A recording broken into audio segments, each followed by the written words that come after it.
ちなみに今私持ってるのが、1、2、3、4、5、6、7、8、41本あるのかなと思います。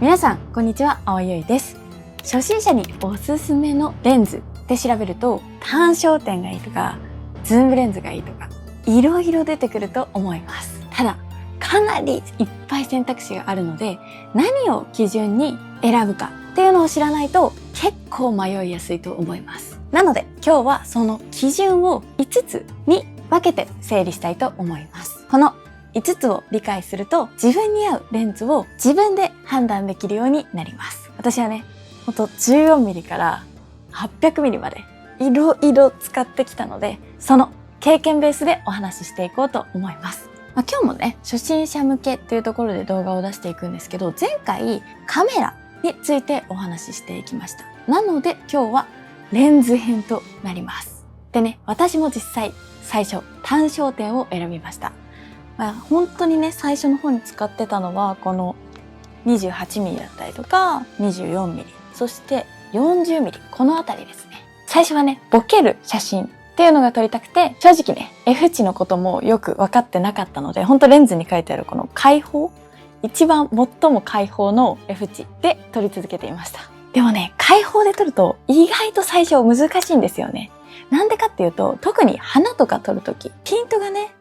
花の当てたいところに当たんなかったりとか、そもそも花の中心なのか花びらなのか、どこにピントを当てるのが正解なのか分かんなくて、あれなんか難しいなって感じることが多かったです。なのでね、もちろん単焦点っていうのはすごく良さたくさんあるんですけど、最初初心者のうちに使うってなると開放気味で撮ることが多いと思うので、若干ね扱いが難しいなと感じる部分もありました。この DX の 24mm F1.7 とかもめちゃくちゃいいんですけど、やっぱね、ちょっと F 値の面で難しさを感じました。で、単焦点ここら辺を使った後に買ったのがこのズームレンズです。DX の 18-140mm。これでね、私の写真がね、だいぶ変わりました。今回ね、いろんなメーカーあるんですけど、メーカーに限らず、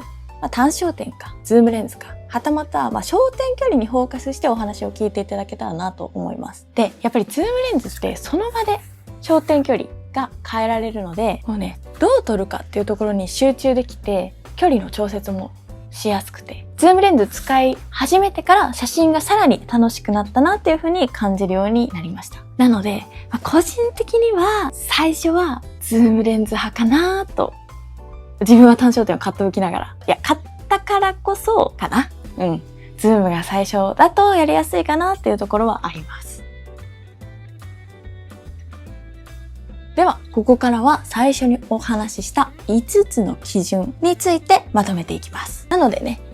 何を優先するかっていうところにフォーカスを当ててレンズを整理していきたいと思います。では、まず1つ目、構図の自由度です。これはね、やっぱりどうしてもズームレンズが強いかなといった印象です。必ずしもね、ズームが正義っていうわけではないんですけど、私はやっぱりどうしてもね、構図の自由度っていうところを確保したいのであれば、ズームレンズなのかなというふうに思います。理由はね、やっぱりその場で焦点距離っていうのが変えられるので、例えば同じ場所にいたとしても広く撮るのか、そして寄って撮るのか、それによってね、写真の印象ってだいぶ変わるんですね。このね、写真の雰囲気を変える調節っていうのをその場でできる、自分が歩かなくてもいいっていうのがズームレンズの大きな強みだと思います。でね、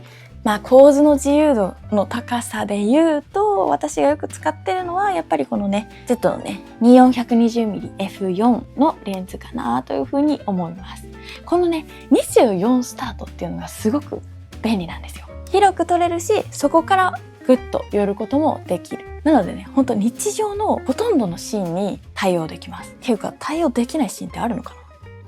な？ないんじゃないかというくらい便利で万能です。このレンジで言うと、ソニーだったら 24-70mm とかですかね。他のメーカーにしても、似たようなレンジっていうのは発売されてるかなと思いますので、そのあたりを参考に選ぶといいのかなというふうに思います。では、2つ目の基準。に行きたいと思います。2つ目は明るさです。明るさって何かと言いますと、F1. 点いくつのレンズですね。主にビルトロックスのね 85mm F1.4 だったりとか、これもそうかな。タイポスの 35mm のこれも F1.4 ですね。こういった F 値が低いものっていうのはやっぱりね、単焦点の強みかなと思います。どうしてもやっぱりズームレンズとなると F2 以上、2.8 ぐらいからスタートするレンズっていうのが多いので、そのね、単焦点の F1.4 とか 1.2 っていうのはすごく、一つ強みかなと思います。これですね。これはね、ビルトロックスの 35mm F1.2 ですね。これいい。ちょっと重さはあるんですけどね。でね、明るいレンズっていうのは光をね、多く取り込めるので、暗い場所とか室内でも撮りやすいですし、ボケっていうのをかなり大きくぼかしたり、玉ボケ自体を大きな丸にするっていうような表現の仕方ができます。でね、ここで大事なのは、ボケや明るさを生かすのは、レンズの特性を理解するっていうところです。その上で焦点距離によって役割が異なるので、ここからは焦点距離のそれぞれの役割についてお話ししていきたいと思います。じゃあまず 24mm からいきます。24mm はね、そう、今撮ってるレンズなんですよ。これ好きすぎて毎回必ず動画撮影の時に使うんですけど、今ね、このカメラ私を撮ってるのが 24mm です。で、今ついてるのが 24mm F1.4 なんですね。これはどういった役割になるかというと、広く撮りながら明るく撮れるっていうところですね。で、お次が、私結構好きなんですけど、この 35mm だったりとか、あとね、50mm どれにしようかな。50mm 私めちゃくちゃいっぱい持ってるので、いろいろあるんですけど、そうだな。じゃあこのちっこいこのビルトロックスの 50mm だったりとか、このあたりですね。35とか50の役割は何かと言いますと、見た目に近くて扱いやすいっていうところがあります。普段見てる世界、人間の目になるべく近いラインっていうのがこのあたりかなと思います。そして飛んで次 85mm。85mm はね、私、これまたいっぱい持ってるんですけど、これは35か。これもめっちゃ好き。種類のオーロラ 85mm F1.4 のレンズになります。他にもね、85mm 持っていまして、結構ね、ちっこい85もあるんですよ。これかな？そう、これ。85mm 単焦点の役割は何かと言いますと、背景をしっかりぼかしつつ、被写体をぐっと際立たせるっていう、そんな効果があります。詳しく説明すると、85mm とか、それ以上 100mm とかのレンズって背景がね、ぐぐっと迫ってくる、そんな描写、圧縮効果って言うんですけど、圧縮効果が生まれるので、被写体がね、よりね、印象強くなるっていう、そんな効果があって結構面白くて好きなレンズです。ということで、同じ単焦点レンズでも焦点距離によってどういった表現になるかっていうのは全く異なります。それがね、単焦点の面白さでもありますね。では、基準3つ目。それはですね、軽さです。いや、軽くておすすめのレンズはね、めちゃめちゃいっぱいあるんですけど、軽いレンズって持ち出しのハードルっていうのがすごい低くなりますね。このあたりもめっちゃ軽いですし、これもそうね。TT アティザンの 40mm F2。これがビルトロックスの 28mm。これとかやばいですよね。レンズキャップすら存在しなくて、ここでね、レンズキャップの開閉を行うんですけど、めちゃ薄じゃないですか。これはね、もうつけてることも忘れるくらい軽いレンズとなっています。そして、これですね。これも軽い。ビルトロックスのエアーシリーズっていう 50mm があります。これもね、軽いのに描写いいんですよ。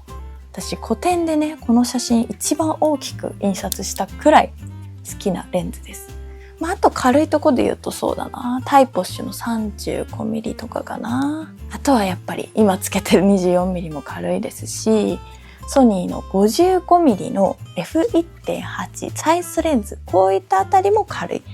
特にソニーは軽いかな。50mm F1.4 もわりかし軽いんじゃないかなと思います。で、軽いと何がいいかっていうと、結果的に持ち出す回数が増えると撮る回数も増えるので、写真の上達っていうところにもつながります。ほんとね、このエボシリーズの 85mm どれだ？そう、85mm の F2 なんです。さっき 85mm の時に紹介したのが F1.4 で、それに比べるとね、だいぶ、軽いレンズとなっています。ちょっと比較してみましょうか。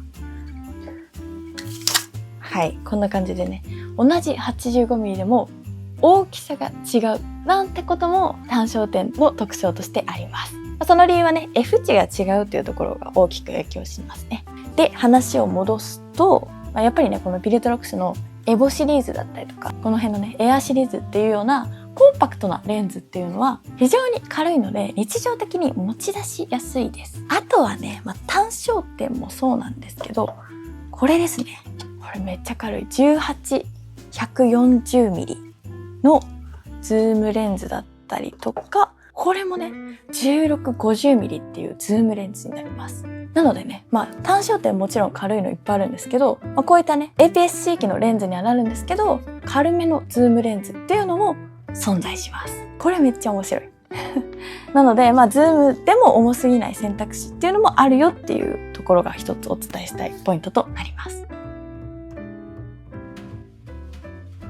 はい。では、基準4つ目。4つ目はですね、表現です。さっきね、ちょっと圧縮効果についてお話ししたと思うんですけど、圧縮効果が生まれるレンズっていうのは、だいたいね、75mm くらいから中望遠と呼ばれる領域に入ってくるので、そのあたりから圧縮効果っていうのが生まれるようになってます。これね、好きなんですけど、TT アーティザンの 75mm ですね。あとビルトロックスのさっきの 85mm とか、あとですね、135mm。このあたりもぐっとね、圧縮効果が効いてきてダイナミックな写真っていうのが撮れるようになります。あとですね、表現っていうところでよく私が好んで使ってるレンズがこの 70-200mm というレンジですね。こっちが Z の 70-200mm で、こちらがソニーの FE の 70-200mm になります。このあたりのレンズっていうのは背景を整理して被写体を強調しやすいっていうそんな特徴があります。なので本当にね、余計な情報っていうのを減らして見せたいものだけを見せてあげるっていうそんな効果があるので、被写体を強調したいよっていう時にはそういった75、85、135mm、そしてこの 70-200mm だったりを使うといいのかなというふうに思います。ではね、ここから基準5つ目、特殊レンズです。ちょっとね、このあたりの中心的な焦点距離っていうよりは少し外れた奇抜なレンズを紹介していきます。これね、やばい、私めっちゃ好きなレンズなんですけどまず1つ目。それはですね、14、30mm だったりとか、こちらかな？そう、16mm のような超広角レンズと呼ばれるものです。これらはね、空間を広く、超広く見せてくれたり、ダイナミックな構図っていうのを作るのに向いてるレンズです。で、逆に、今ね、超広角を紹介したと思うんですけど、望遠域。そうですね。180、600mm とか、こっちの400、800mm とかですね。こういったあたりの、いわゆる超望遠レンズと呼ばれるものに関しては、野鳥や動物など遠くの被写体を撮ることに向いています。初心者のうちはね、最初はあまり鳥だったりを撮る機会っていうのは少ないかなとは思うんですけど、いずれね、そういったものが撮りたいってなった時には、こういった選択肢もありなのかなというふうに思います。っていうところで、ちょっと5つ目の特殊枠に入れております。ここまではすごく超広角と超望遠で、はっきりと役割が分かれているので、すごくね、分かりやすいかなと思います。ただ、ここからさらに面白いものを1本だけ最後紹介します。はい。それはですね、35mm という焦点距離になります。35mm ってめちゃくちゃ私面白いレンズだと思うんですけど、少し特殊なんですよね。どういうことかというと、広角っぽい印象に仕上げることもできるし、標準レンズと言われる焦点距離に近いような印象を撮ることもできる。そんな魔法のレンズだと思っています。さらに標準レンズって 50mm の焦点距離のことを指すんですけど、実はこの 35mm、クロップ機能を使うと 50mm にもなるんです。面白くないですか？多分ね、最初にレンズを選んでる時によくね、耳にするのが標準レンズ。一番扱いやすい幅の 50mm だったりを基準に考えるといいですよ、みたいなことが言われることかなと思うんですけど、その 50mm としても使えちゃう。なので、これ一本でいろんな使い方ができちゃうんです。という意味で、かなり便利なレンズとなっています。ただ、逆に言うと、広角にも標準寄りにもなるので、使い方が難しいって感じる場合もあるかもしれないです。実際ね、35mm っていう焦点距離、扱いに悩む方っていうのも多くいると思います。なのでね、使い方的なところにフォーカスした動画っていうのも出してたりするので、良ければね、ぜひそちらの動画っていうのも合わせて見ていただければなと思います。ただ本当に面白いし、35と 50mm 両方で使えるっていうところ結構ポイントだと思うので、35mm は特殊枠として私は入れてみたんですけど、結構、いや、かなり好きな価格となります。いや、おもろいね、本当に。はい。ではね、そろそろ、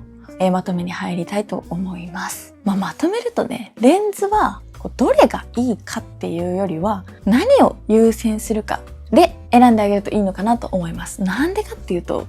今のレンズってどれも基本的に高性能なので、どれを選んでも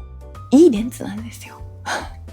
というか、よく撮れる設計になっています。だからこそ何を優先するかっていうその基準が大事になってくるのかなと思いまして、今日は5つの基準についてお話ししました。もう一回振り返りをしますと、構図の自由度を選ぶのであればズームレンズ。明るさを優先するのであれば、F1.4 とか 1.2 の単焦点。で、軽さ重視なら本当にコンパクトなレンズっていうところを選んであげるっていうのも一つやっぱり選択肢としてありかなと思います。もちろんね、純正レンズも軽いレンズっていっぱいあるんですけど、意外とサードパーティーのレンズにも高性能かつコンパクトなレンズっていうのが多いので、このあたりがね、純正レンズとなってまして、こっちがサードパーティーなんですけど、なので本当に同じ割合くらいで使ってるのかな。それくらいやっぱり純正レンズには純正レンズの良さがあるし、サードパーティーにはサードパーティーで選択肢の幅がさらに広がるっていう良さがあるかなと思いますので、レンズを選ぶ際には、もちろんメーカーだったりとかも大事なポイントにはなってくるんですけど、焦点距離だったりとか、今日お話した F 値だったりに基準を合わせて考えてみるっていうのも面白いのかなと思います。本日いろんな基準でレンズについてお話ししましたが、それでもね、レンズ選びって結構迷うと思うんですよ。特に最初の方って失敗したくないじゃないですか。ということで、私ね、青い彗星というコミュニティを運営しておりますので、その中で質問も随時受け付けております。その質問を受け付ける以外にも、スポットフォトークだったりとか、ポートレート会っていうのも行っております。あとね、毎週ライブ配信も行っております。ライブ配信はもう85回目を迎えまして、あと、フォトークに関しては次で第6回目。ポートレート会は次で第2回目の開催となります。ぜひね、青い彗星お待ちしております。では、最後まで動画をご覧いただきありがとうございます。本日の動画はこの辺りで終了となります。また次の動画でお会いしましょう。